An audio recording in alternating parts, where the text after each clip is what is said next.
Magandang araw mga idol, dito tayo upang talakayin ng history ng probation. Saan at paano nga ba nagsimula ang probation?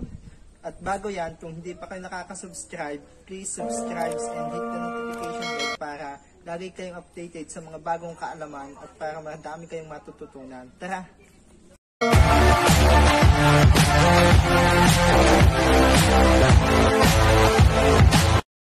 Ano nga ba ang probation?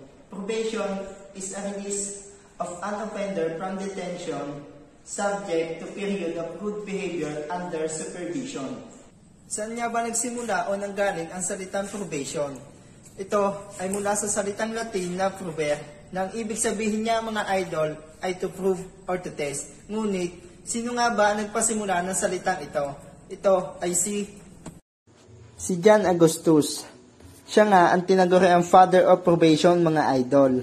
At sinasabing first true probation officer. Konting kalaman lang dito sa ating father of probation. Siya ay pinanganak sa Massachusetts noong 1785. At may-ari ng successful boot-making business. At ang kauna-unahan niyang probationer mga idol ay ang tinatawag nating common drunkard o alcohol abusers. Ngunit hindi lamang sila ang nabigyan ng probation ni John Augustus. Marami pang iba yan mga idol. A few moments later. Paano nga ba nagkaroon ng probation sa Pilipinas mga idol? Probation was first introduced in the Philippines during the American colonial period noong 1898 to 1945 with the enactment of Act number 4221 of the Philippine Legislature on August 7, 1935.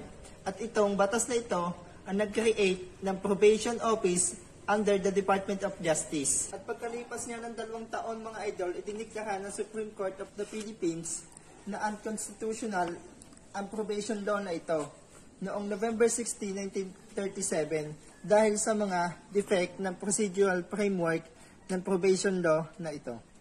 At noong 1972 nga mga idol, House Bill number 393 was filed in the Congress, which would establish a probation system dito sa Pilipinas.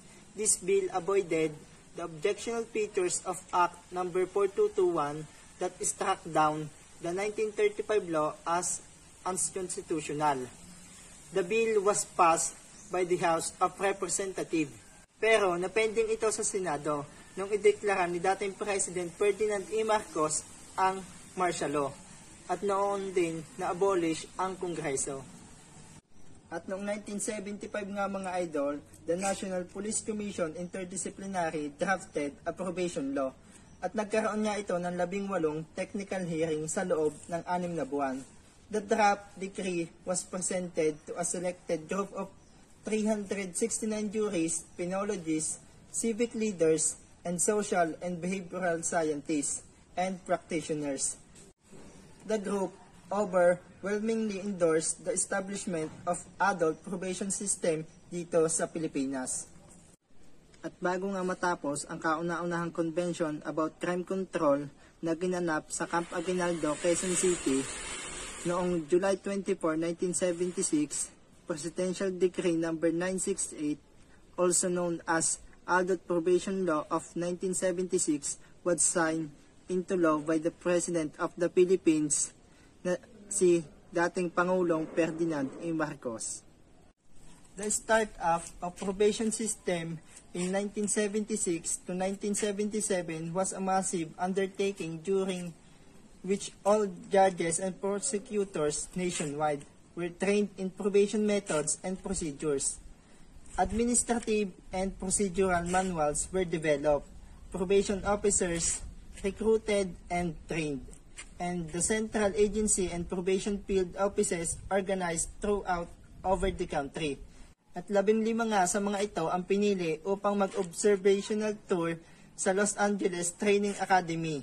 And the probation system was started to operate here in the Philippines noong January 3, 1978. As more probation officers were recruited and trained, more field offices were opened. There are present 204 field offices spread all over the country. At yan nga po ang probation history ng Pilipinas mga idol. At bago ako matapos dito, shoutout nga po pala sa mga kagroup ko na naando na naghahanda ng maiinom. At kay Ma'am Elsie, yun lamang po at maraming salamat sa panonood.